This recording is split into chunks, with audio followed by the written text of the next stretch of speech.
Olá, amigos do Ciência e Consciência. Estamos de volta hoje aqui com o programa com a presença do professor Marcelo da Luz. O professor Marcelo da Luz você já conhece de uma entrevista anterior e nós achamos importante retomar a presença do professor Marcelo para explorar um pouco mais, aprofundar alguns temas que são relativos à obra recém-lançada pelo professor, que se chama Onde a Religião Termina.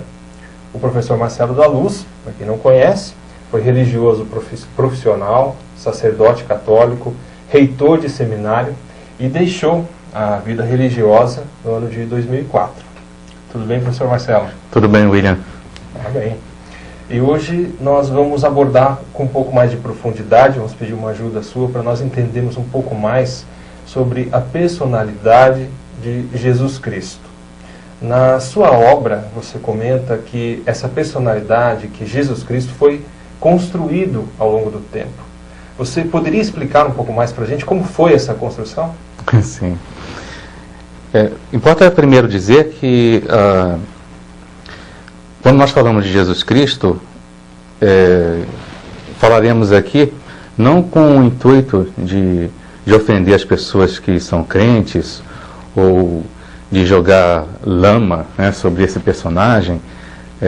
Não é esse o nosso objetivo, mas algumas coisas que serão ditas provavelmente soarão ofensivas, soarão inconcebíveis para a maioria das pessoas, porque não só a nossa sociedade brasileira, mas as sociedades ocidentais, um terço da humanidade tem Jesus Cristo como o próprio Deus, o identificam com o próprio Criador do universo, uma figura divina. E algumas das coisas que nós falaremos aqui simplesmente desconstroem essa imagem, essa representação. Então, é importante, isso não é novidade para ninguém que estuda teologia, e estou me referindo aos pastores, aos padres, a uma série de pessoas leigas que hoje recorrem à teologia como um campo de conhecimento, que no estudo da personalidade que é Jesus Cristo, nós temos que diferenciar dois aspectos. Primeiro, o que nós chamamos de o Jesus histórico. O que é o Jesus histórico? É o indivíduo, Jesus de Nazaré, que viveu na Palestina no início da nossa era. E diferenciando do Cristo da fé, que são as interpretações feitas a respeito dele, já no princípio, né, da manifestação dele ao longo dos séculos. Então, o indivíduo Jesus existiu concretamente, sobre eles temos muito poucas informações. Mas é certo que existiu. É certo que existiu. Certo. Existem, como para todos os personagens da antiguidade, personagens assim chave, podemos lembrar o próprio Sócrates, figuras que não deixaram algo escrito, como Jesus não deixou nada escrito de próprio punho. E em certas épocas existem críticas ou desconfiança de que esses personagens teriam sido criados. Mas existem mínimas, mas evidências assim, suficientes para que não possamos duvidar da existência desse indivíduo concreto. Agora, o salto de pensamento, e considerar esse indivíduo como alguém divino,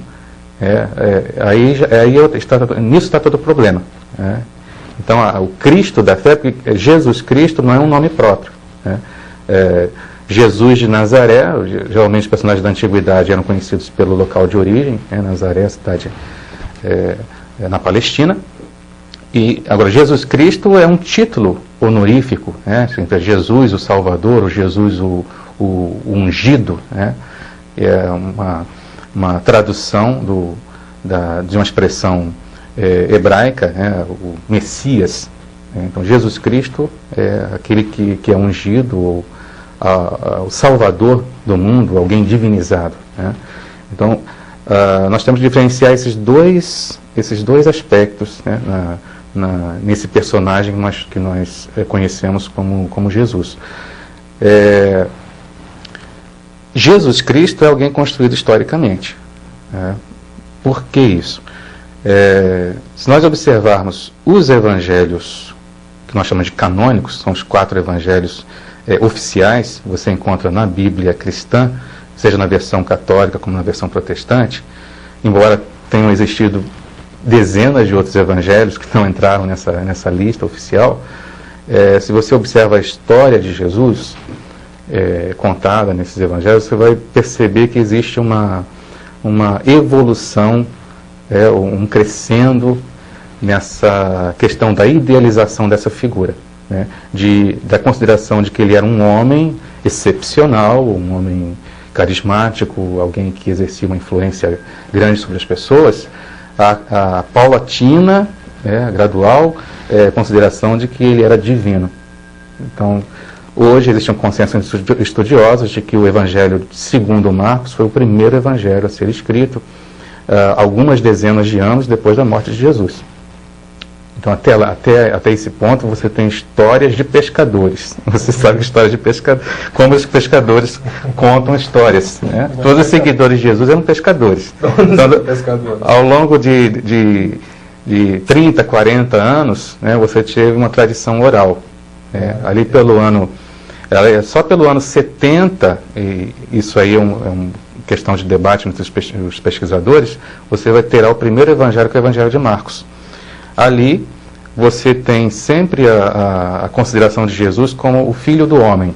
Agora, Marcelo, bem nesse ponto, existia então um período em que a gente poderia dizer assim, que Jesus se tornou uma espécie de lenda que passava de boca em boca entre as pessoas, e um período onde essa personalidade começou a ser construída planejadamente por outras pessoas? Isso aconteceu ou não? Sim, aconteceu. Antes dos evangelhos canônicos, antes do Evangelho de Marcos, nós já tínhamos alguns escritos que hoje estão no Novo Testamento. São as chamadas epístolas, cartas, a maioria delas atribuídas a Paulo. Nem todas foram escritas por Paulo, né?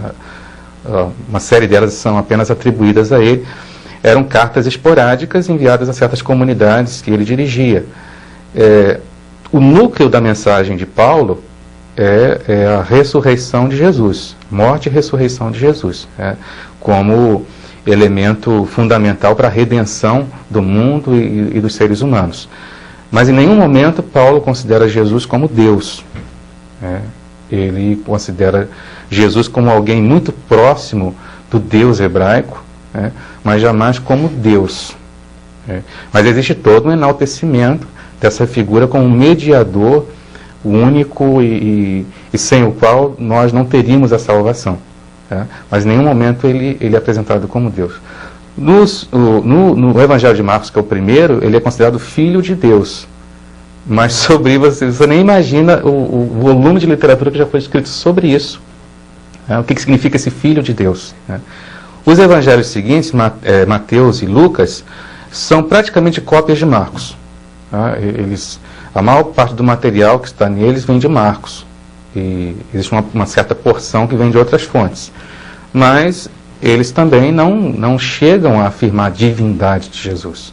Essa afirmação da divindade vai acontecer com o Evangelho de João, que é o evangelho mais tardio, data aí do ano 100. Alguns estudiosos chegam a projetar a data de redação desse evangelho para o ano 110. Ali, esses evangelhos todos aconteceram, foram escritos num período de mais ou menos um século, é isso? Exato. E em concomitância, outros evangelhos foram escritos, também muitos outros também mais tardios. Durante a maior parte da história esse material ficou perdido, mas hoje nós temos condições de comparar uma série de escritos que não entraram nessa lista. Mas só para resumir isso que nós estamos, esse crescendo na idealização, no Evangelho de Marcos, que é o primeiro, Jesus ele é apresentado como ungido, como Filho de Deus, ele é apresentado como alguém especial a partir do batismo. A missão dele como enviado especial começa no batismo. No Rio Jordão, João Batista, os personagens são conhecidos. Em Mateus e Lucas, essa eleição divina começa no seio materno. Então já há uma regressão. No Evangelho de João, ele aparece como alguém já divinizado, desde o início do universo. Então, quanto mais o tempo passa, mais existe essa idealização da figura. Tá? Ele vai se tornando menos homem, menos humano, se tornando mais divino. Mais divino. Mas essa interpretação que aparece no Evangelho de João, ela não era a única. Né? As interpretações sobre Jesus eram tantas quantas eram seus seguidores. Existiam outras correntes no princípio ali do século II, século III, os famosos cristãos gnósticos, eram uma série de tendências diferentes, existe uma complexidade de estudos sobre isso. Essas interpretações divergentes, tá, elas não capacitam, não capacitavam os cristãos a terem uma visão unívoca sobre Jesus. Então, o que hoje qualquer cristão que você encontra aí na rua, a maioria da sociedade brasileira professa o cristianismo, as pessoas têm uma ideia ingênua, né, de que essa revelação de que Jesus é a segunda pessoa da Santíssima Trindade, que Ele é Deus, né, que Ele trouxe uma mensagem de salvação, que Ele morreu pela humanidade. Isso aí é uma mensagem unívoca, né, uma mensagem clara, direta, confiada a um grupo, que era o grupo dos apóstolos, que fundaram a igreja, e que hoje todos os clérigos são representantes dessa primeira família, né, de mensageiros. As pessoas têm essa ideia ingênua dessa linha de continuidade. Jamais, isso é uma coisa que incomoda, vai incomodar. Incomoda, mas não são ignorantes disso, os que estudam teologia, né, jamais houve uniformidade de pensamento no cristianismo. Desde o pequeno grupo que andou em torno de Jesus, né, atravessando os séculos, principalmente os primeiros séculos, não houve essa uniformidade que as igrejas cristãs alegam haver.